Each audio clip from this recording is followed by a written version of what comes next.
Manchester United are set to hold talks with Matheus Cunha's agent, but Amorim eyes Trincao as an alternative. Osimhen is still a top target, but his huge wage demands are still a major hurdle. United plan a triple raid on PSG and fresh contract between PSG and Marcus Rashford, and United could actually turn a profit on Antony.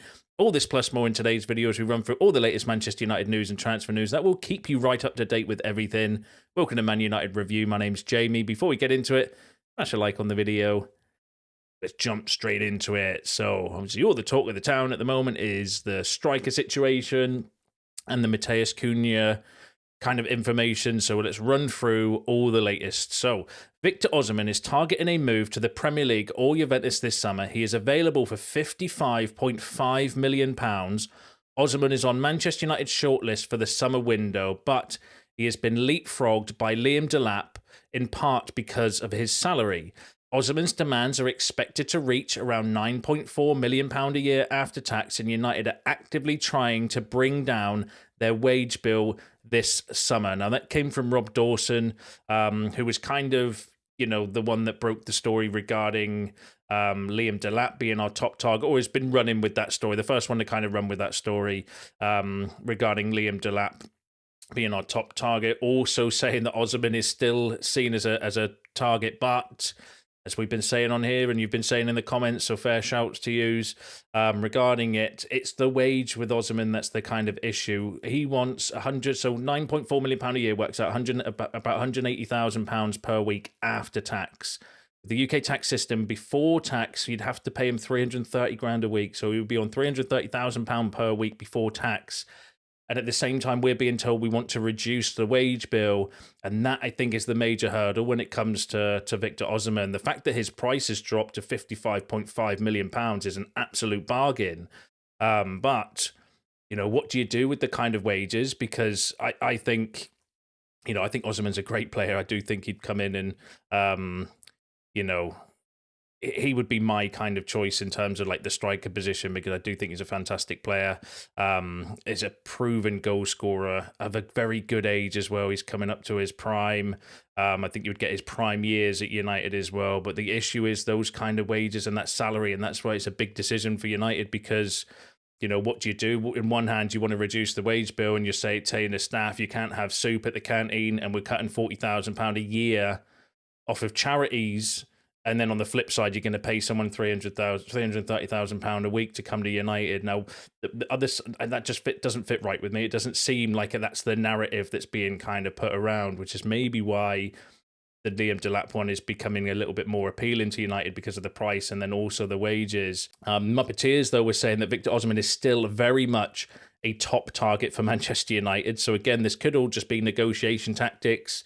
It could be what we've been saying before, where we're looking at two scenarios: Champions League football, in which case budget increases, maybe then we do have more flexibility in terms of wages to kind of do, or non-Champions League, in which case no, we don't, so we're going to go for like Liam Delap. Could be still something in that as well. Or if we sell a player, maybe then that frees up a bit more off the wages to do some kind of deal with Osimhen that's suitable for both parties, where he still gets probably what he deserves for being one of the best strikers in the world, because I do think you have to pay this sort of money to these sort of players, but it doesn't also kind of break our kind of wage structure that we're looking for as well. But we need to keep an eye on it for you.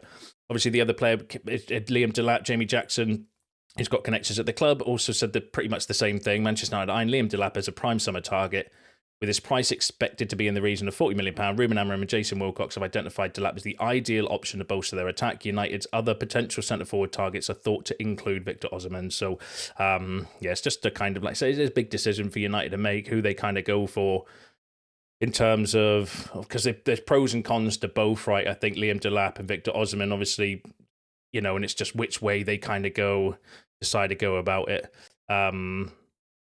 And then, so I thought I'd actually just share, because I don't know if I've done this yet, Victor Osimhen's kind of stats, and this is the reason why he's one of the best strikers around at the moment, and why he's going to get the wages that he will, whether it's at United, we'll have to wait and see. Top 99% over shots, top 99 for non-penalty expected goals, top 77 for progressive carries, 67 for take-ons, which is decent. Top 99 for touches in the attacking penalty area. Good luck doing that at United. He is an elite goal scorer, and he scored goals wherever he's gone as well. And I think, like, if you want somebody to come in ready-made, straight into the first team, Victor Osimhen's your guy, or, but do we have the budget and the salary available to do that? That's always been the kind of big question regarding Osimhen. And then if you look at Liam Delap's stats, good progressive carries, good at progressive take-ons, good clearances. I thought his defensive work would be a lot higher than it was, considering he does work hard and he does press from the front as well. So that's a little bit kind of alarming that he's not winning very many tackles or making very many interceptions. But again, style of play. But he doesn't really stand out in most metrics apart from those progressive carries and take-ons. So if you like, he's a bit more of a striker where given the ball, he can turn and run and create space that way as well. But yeah, overall doesn't stand out, particularly when compared to Victor Osimhen. Obviously, different leagues as well, so we need to factor that in, that Liam Delap's doing it for an Ipswich team that's going to get relegated, and Victor Osimhen's doing it for in the Turkish league. So it's a different quality of opposition and stuff as well, but still, I thought I'd give a bit of a comparison for you to make for you to let me know in the comments who you're picking out of Osimhen and Liam Delap. Give us your kind of thoughts on your opinions on that below. It's a difficult one. It's a big decision for United to make because, like I said, I think there's pros and cons to both. Liam Delap's age, I think the fact that Jason Wilcox and Omar Barada and stuff know him personally is an advantage as well, because they'll know what his personality's like and what his mentality's like as well, which we won't know with Osimhen. I mean, you can do some research, you can speak to agents and players and stuff, so you can actually do a little bit of research on that, but you won't know fully until he gets through the door. So I do think that maybe if Jason Wilcox and that, because there's going to be a lot of pressure on Delap if we go for Delap at 22 years old, to come in and be seen as the saviour. If he has a couple of bad games, fans and everyone's going to start getting on him and say, well, why did we buy him? Why did we not buy Osimhen? And all the kind of pit fans and everyone that wanted Osimhen are just going to critique him immediately if he does not come in and start scoring goals straight away. So it's going to be a lot of pressure on the kid if he does come in, if it is Liam Delap that we kind of go for. But maybe Wilcox and that know what his personality is and know that he's got the right mentality and the right temperament to be able to handle that pressure. I would hope so. But then on the flip side, obviously, with Osimhen, he's an elite goal scorer. And, he can handle that pressure because he's been doing it. He's been scoring goals his entire career wherever he's been banging in goals. So, but obviously there's a price for that, which is a high salary, because strikers and top strikers specifically will cost money. So we'll need to wait and see how it kind of plays out. But yeah, give us your thoughts on the situation in the comments below. Now, another striker that we were linked with, Dominic Calvert-Lewin. Dominic Calvert-Lewin is attracting interest from a number of clubs ahead of the potential free transfer move this summer. Man United made contact in February, but at this point, their interest has not progressed any further. That came from Graham Bailey. Dominic Calvert-Lewin would be available for a free transfer. I mean, if you got Delap, I wouldn't be necessarily against getting Calvert-Lewin in as a free transfer just to kind of help him around, or give him a little bit of experience, because he is an experienced Premier League striker, got massive injury concerns, so you shouldn't be getting him in any stretch of the imagination as a number one choice. But if you brought him in as a rotation option, or somebody to maybe kind of help Liam Delap, like an older, more experienced striker, to take a bit of the load off of Delap, and or Højlund as well, like I wouldn't be necessarily against that. But yeah, it doesn't fill me with any excitement in that one, being truthful, but give us your thoughts on that below.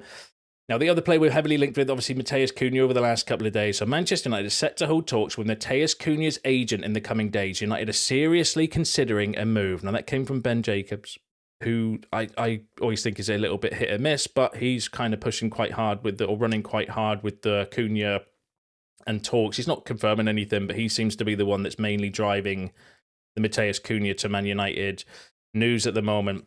However, Sean Connolly, who I think is quite decent and got connections at United, said that United officials are keen to approach Cunha's representatives and attempt to negotiate a suitable financial package in the summer.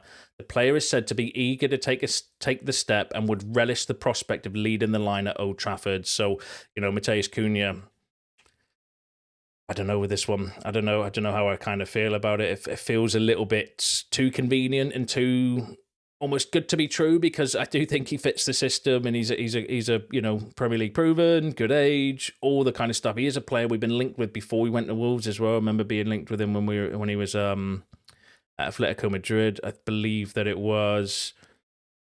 Yeah, we need to keep an eye on it. For you. But Gimme Sport, however, we're saying that Man United are poised to open discussions with the representative of Matheus Cunha of a potential move to Old Trafford alongside Liam Delap as preparations are made for the summer transfer window. So they're suggesting maybe it is potentially at the moment looking like Delap and Matheus Cunha. I would agree, but again, there's still talks of Osimhen, and decent sources as well kind of saying maybe we are still looking at Osimhen, but again, the issue will come down to the kind of wages. Are we going to break our apparent wage structure to get Victor Osimhen in? We'll need to wait and see. Give Me Sport, though, we're saying that Ruben Amorim has pinpointed sporting star Francisco Trincao as an alternative option to Lord at Old Trafford if he misses out on winning the race to recruit Matheus Cunha in the summer. I like the idea of Trincao. I like Trincao. I think he's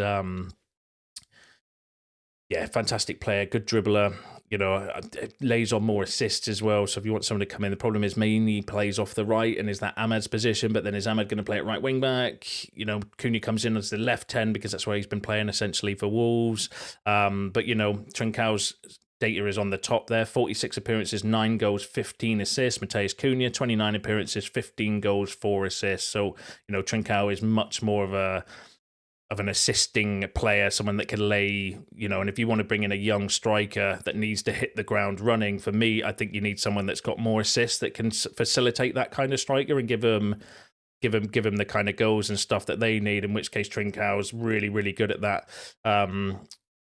It doesn't mean that Cunha can. I was watching more of his highlights and stuff last night, and sometimes when I watch the highlights, it's difficult to obviously judge a player fully, but there were some really good chances that he laid on for players at Wolves, but Wolves just don't have the quality to finish those chances as well. And sometimes when I'm watching the highlights, I'm thinking in my head, if that was Ahmad, that's a goal. Or if that was Bruno, that's a goal that he's kind of laid it on to. So maybe the assist stats are a little bit low because of the quality of player that he's making, because he is creative. He has created loads of chances. It's just they're not being finished by Wolves, which is the story of their season. I suppose that's why they're below us in the league, and our finishing is absolutely terrible. Premier League proven as well, so I suppose it just becomes, who do you pick? If you could only pick one between Trincao and Cunha, who are you going for? Cunha's going to be £62.5 million. That's his release clause. Whether you maybe have to pay a little bit more in order to spread that cost out over a 3 or 4 year period like we did with Xerxes, that can't be ruled out. Well, Trincao, I think it'll be about the £40 million mark is what's believed to be reported, but there's no he doesn't have a release clause, so it's difficult to pinpoint an exact figure, but he's only going to have 12 months left on his contract in the summer, so I'd imagine it's going to be less than £60 million for Trincao. So give us a shout in the comments who you picking, Trincao or Matheus Cunha. If you can only pick one, don't cheat and say both, neither cheaters. So Manchester United scouts are keeping an eye on young River Plate winger Ian Subiabre. That came from the Mail. So this was, obviously I brought you news around this the other day, coming from South American journalists that are fairly decent when it comes to, specifically that was one that's specifically very close to River Plate, and now being picked up by the UK mainstream media from the Chris Wheeler in the Daily Mail, suggesting that United are keeping an eye on Subiabre. Also, Arsenal were linked as well, so there's a bit of interest regarding him. So that could be one that would be brought in as like a developmental, prospect kind of signing as well. So we'll keep an eye on that one for you. Another kind of prospects would be this story. So Manchester United are looking to recruit another batch of exciting youngsters this summer, with PSG potentially set to be raided. This seems to be a recruitment strategy that United are looking to use this summer, with 3 of PSG's brightest talents impressing Christopher Vivell and Jason Wilcox. It's reported by L'Equipe on Friday that PSG trio Axel Tape, Mahamadou Sangare and Oumar Camara are all set to depart the French capital this summer. Now, that came from Graham Bailey via United in Focus. Graham Bailey can be a little bit hit and miss, but there was more credibility on Oumar Camara the other day that I brought to you. And apparently these lads are all potentially out of contract as well. I don't know much about them. Doing some quick research, Axel Tape is a defender. He's made a couple of, I think he's made a full debut for PSG this season in one of the kind of cups. Is thought to possess the attributes to make him, an interesting player or potentially a Premier League player. Sangare's a striker. I think we have actually been linked with him in the past. He's a name that sounds familiar to me. 18 years old, an exciting striker. You know, I think he scored 8 goals, scoring 8 in 6 games for the youth team this season. French under 18 international as well. So, you know, again, highly regarded. And Camara, young winger. You know, brought you the update on him the other day when we were linked with him as well. So 3, whether we'll get all 3, you know, remains to be seen. But it could be, you know, the kind of opportunity that there was a story the other day that United are looking for these kind of young players that may be available on a free to encourage them to come to United, to use United's brand, and the fact that we can promote youth and use that as a opportunity in the market to go and get these sort of players. And I'm all for that. As long as we strengthen the first team as well, like we need to concentrate on the first team more than necessarily bringing these young players in. But these are the sort of players where in 3 years' time, when they're doing really well, you'd be sat here saying, why didn't United go for him when he was free? And these are the players that we've ignored for years. So the fact that we might be going for them or trying to encourage these sort of players to come to United, I'm actually all for. But give us your thoughts on that in the comments. Let's go through some exit news. So sticking with PSG, so contact between Marcus Rashford's entourage and Luis Campos has been renewed. Now that came from L'Equipe via Get French Football News, suggesting that maybe PSG might be coming back in for a Marcus Rashford. They were close to signing him, if you remember, in 2022, but negotiations stopped after Sporting Director Leonardo was sacked as well. So he was close to going to PSG a couple of years ago, if you remember all the noise regarding Rashford then. But the reason why their sporting director got sacked, but now apparently Luis Campos is their new sporting director, has started to speak to Marcus Rashford's entourage as well, which is encouraging because we can get a bit of a bidding war for Rashford, and obviously PSG will have the money to be able to afford him as well. Then that only helps our summer with PSR, and you know, obviously Rashford's wages off the books and stuff as well, which gives us a lot more wiggle room as well. So that's interesting, one to keep an eye on, because you know he has been linked with PSG before. So yeah, we need to see how that one develops. Now, another boost to our summer budget might be Antony. So, Atletico Madrid have been impressed by Antony's performances during his loan spell at Real Betis. The club could offer Manchester United a €75 million package to sign him permanently, €45 million upfront with add-ons potentially reaching around $30 million. And that came from Sports.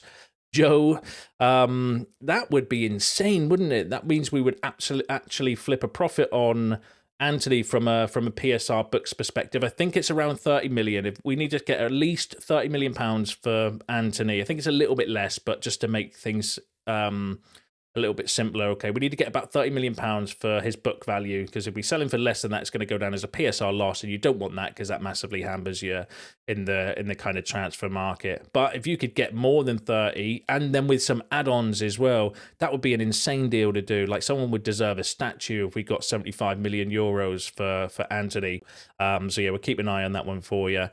And Altay Bayinder's time at Old Trafford is coming to an end, as the goalkeeper will be allowed to leave the club in search of a permanent place. Man United have set their price at £6 to £7 million. That came from Ekrem Connor, who I'm yet to be convinced on whether they're decent or credible or not, linking us with players left, right, and centre. It doesn't mean that he's wrong all the time, though. £6 to £7 million. I think again that would be a profit on Bayindir, because I think his book value is only like £1 to £2 million. I think it is, going off the report that came out a few months ago or a month or so ago from Samuel Luckhurst.